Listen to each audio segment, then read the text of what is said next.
Angle relationships in polygons.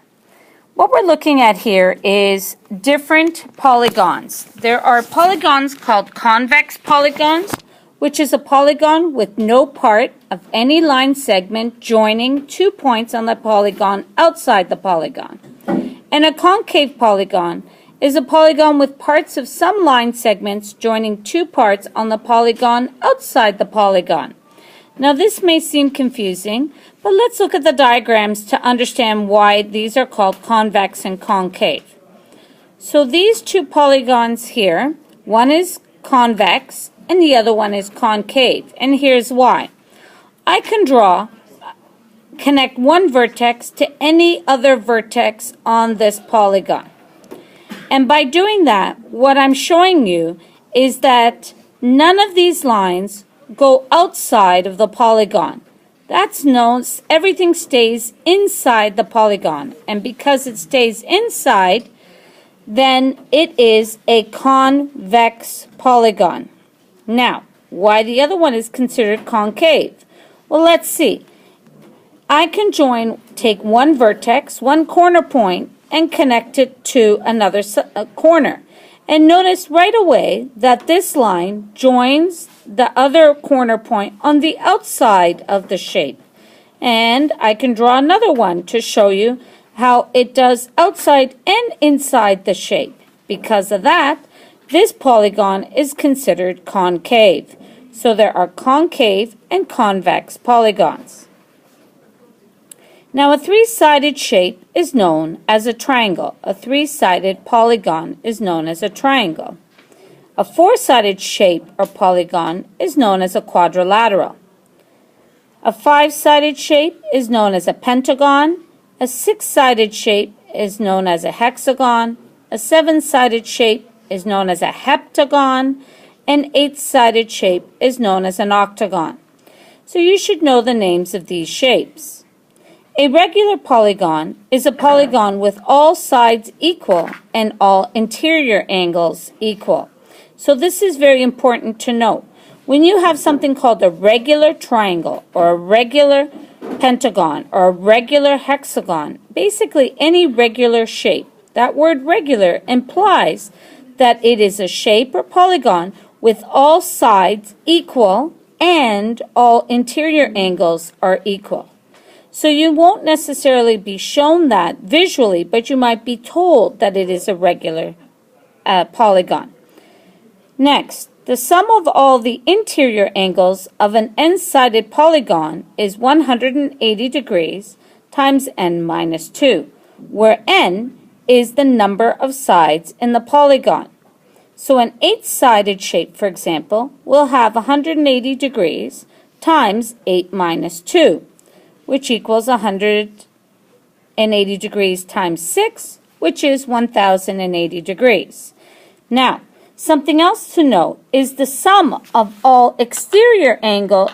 So the sum of the exterior angles of any polygon is equal to 360 degrees. So the sum of the exterior angles of any polygon, it always equals 360 degrees. Okay, now what we're going to look at is a couple of examples. So here we go. Example 1.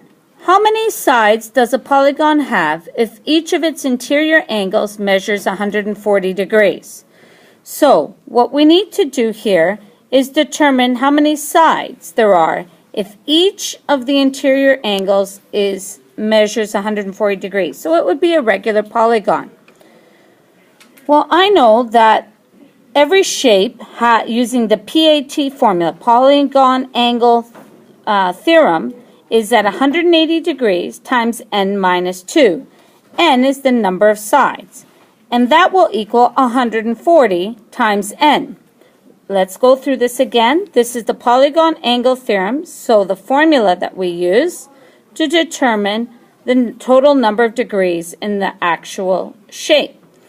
This here 140 degrees is each angle, each interior angle, and n is the number of sides or corners there will be. Once we do that, what we can do is determine the answer by expanding and collecting like terms. 180n minus 140n is equal to 9. So when we solve all of this, let's go through this one more time. We kept the negative 360 here. We moved the n to the other side. 140n minus 180n gave us negative 40n. Negative 40n is equal to negative 360. We divided both sides by negative 40. And we ended up with n equaling to 9. So that means a 9-sided shape will have a regular 9-sided shape, I believe it's called a nonagon, has 140 degrees for every angle in its interior. Now, from the booklet, we're going to take one of the examples. This one has some algebra involved, so it's important to figure out how to solve a question like this. So, how are we going to solve it? Well, what we're going to do is use a bit of algebra. I know, for example, that x plus 3x minus 18 will equal 180 degrees. Why is that the case? Well, that's because of SAT. Because of SAT, I can determine the value of x to be a total of 49.5 degrees. Now, x is 49.5. That means everywhere I put an x, that will give me 49.5 for x, and we can figure out the values of each of these. Once I know what x is, I can determine all of these values here to be able to figure out what w is using the quadrilateral interior angle theorem. So I get 130.5. 87 and 69 in those corners, 69.5.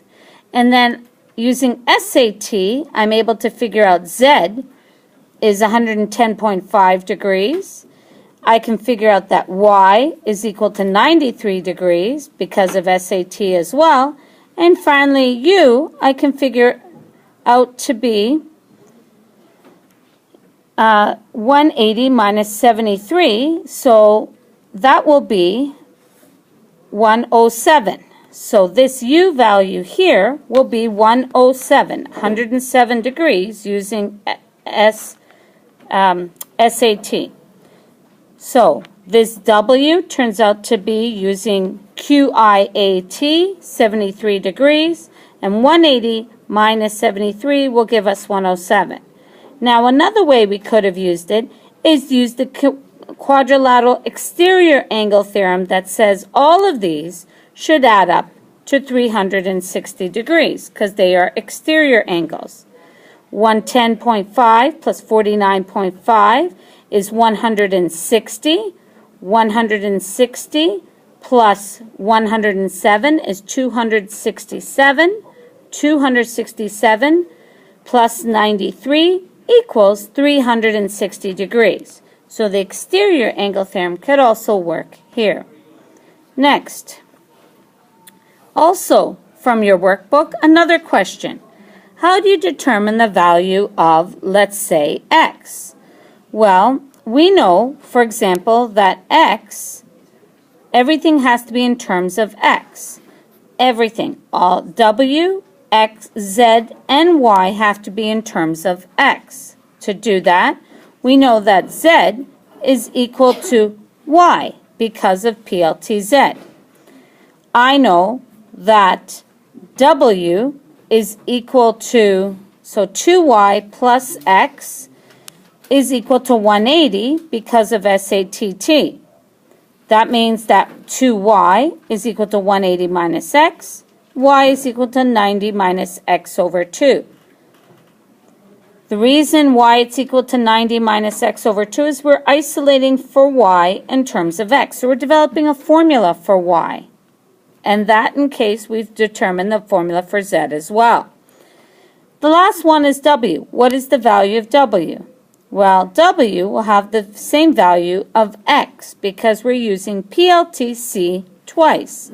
180 minus 2y will give us X, and then 180 minus 2y will also give us W. Well, W and X have the same value. And that will give us those values. Let's look at another problem. All of these questions involve some sort of algebra to be able to determine the number of degrees. Sometimes you'll have numbers in here, sometimes you will have variables. Let's look at another problem. Let's look at this one. Here is another algebra question. To solve this, we take 3x plus 4 plus 13x is going to equal 180 degrees. I also know that 3x plus 4 is going to equal y. So we can solve this problem by determining the values. So 3x plus 4 plus 13x is equal to 180 using SAT. And I know that my x will turn out to be 11 degrees. We plug it in to find out the full value of the degrees if we needed it. Now to determine y is equal to 3x plus 4, so I can just plug in my value of x that we found to find out that y is equal to 37 degrees. And that again is because of OAT. So we used SAT and OAT to figure out these values. Let's look at the last one. Here is one more. Here we go. We have algebra again, and we're asking you to find the value of h. How do we do that? Well, we take this number plus this number has to equal 180 degrees. And that is because of PLTC. So solve for h. We do 4h plus 2h, which is 6h, is equal to 180 minus 44 plus 56, which is 192 degrees. That means when we divide by 6, h will equal 32 degrees. So we can plug those numbers in to determine the actual value of the degrees in each of these co-interior angles. All right, folks, that's the end of the video. Have a numerical day.